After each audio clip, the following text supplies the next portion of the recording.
Portable TV. Come watch with me.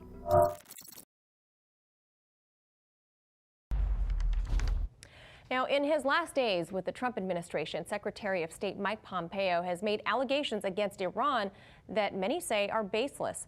For years, Pompeo has verbally attacked the Islamic Republic. Now, in his latest tirade, he is linking that country to one of the world's most infamous terror organizations. RT's Alex Mihailovich has the story. From unrest on the home front to ramping up rhetoric in the international arena. With only days left before the changing of the guard, the Trump administration is not going quietly.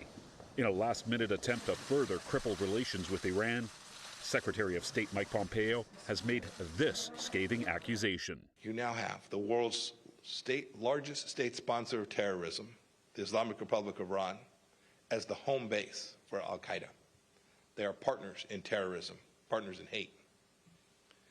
This axis poses a grave threat to the security of nations and to the American homeland itself. Pompeo's allegations are unlike any that the U.S. government has made to date and go far beyond statements made by U.S. intelligence officials or that of foreign governments. In fact, most experts have described the relationship between Iran and Al-Qaeda as strained in the least. The government in Iran is Shiite Muslim, while Al-Qaeda is made up of Sunni extremists, not exactly two groups that see eye to eye. However, even with little evidence to give, Pompeo pushed forward with his theory, saying that 2015 was the year the two rivals became partners in terror. Everything changed in 2015, the same year that the Obama administration and the E3, France, Germany, and Britain, were in the middle of finalizing the JCPOA.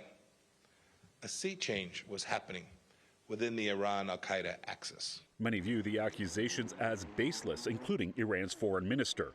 In response to the U.S. Secretary of State, Mohammad Javad Zarif tweeted, "From designating Cuba to fictitious Iran declassifications and Al-Qaeda claims, Mr. We Lie, Cheat, Steal is pathetically ending his disastrous career with more warmongering lies. No one is fooled. All 9/11 terrorists came from Secretary Pompeo's favorite Middle East destinations, none from Iran." And when Zarif says Mr. We Lie, Cheat, Steal, this is what he's most likely referring to. I was the CIA director. We lied, we cheated, we stole. It was like we had entire training courses. It reminds you of the glory of the American experiment. When it comes to Iran, Nicholas Rasmussen, a former intelligence official and now the executive director of the Global Internet Forum to Counter Terrorism, has a very different take than Pompeo on the issue. Rasmussen said that he can't recall any analysis that pointed to a shift in the relationship between Iran and Al-Qaeda in and around 2015, during his time in intelligence prior to Trump. Some U.S. lawmakers have suspected that Pompeo's pursuit to draw a connection between Iran and Al-Qaeda have been an attempt to justify a war with that country. For RT, I'm Alex Mihailovich. And for more on Secretary of State Mike Pompeo trying to link Iran with Al-Qaeda, I spoke earlier with Dan Kovalik. He's a professor of international human rights at University of Pittsburgh School of Law and also an author. Here's what he had to say. Al-Qaeda is a creature of Wahhabism, which is a tenet promoted by, of course, the U.S.'s close ally, Saudi Arabia.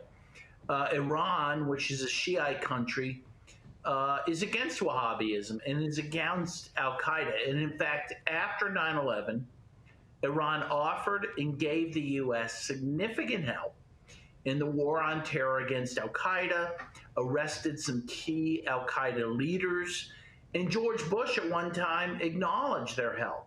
So this is just silliness that this claim is being made now.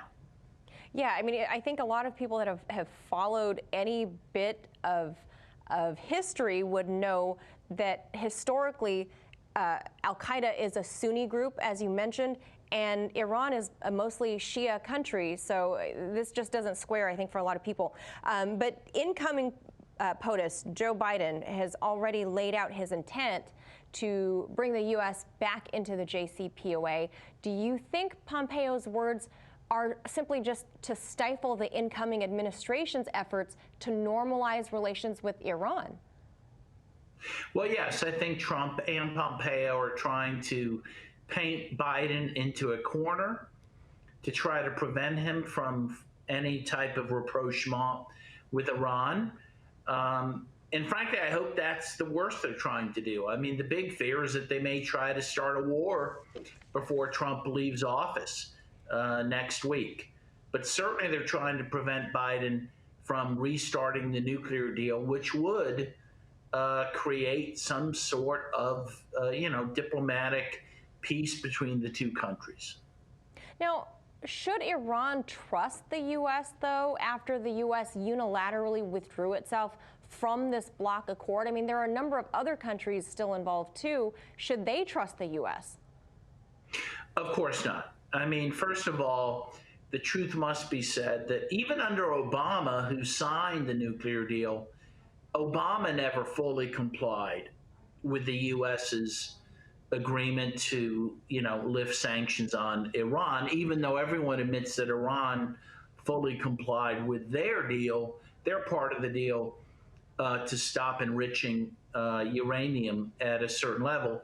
And then, of course, Trump just unilaterally backed out of the deal entirely. So, of course, Iran has no reason to trust the word of the United States in any of this. Though, with that said, Iran has said if that Biden wants to restart the nuclear deal, they would agree to it on day one. And now, going forward, do you foresee Joe Biden's administration not only taking the U.S. back into the JCPOA, but how do you foresee them dealing with al-Qaeda? I mean, it was President Obama, which Joe Biden was the vice president of for 8 years. It was Obama's administration that wanted to withdraw troops from the Middle East, which obviously sprang up ISIS, and that's still not taken care of. How do you foresee Joe Biden and his role going into the Middle East?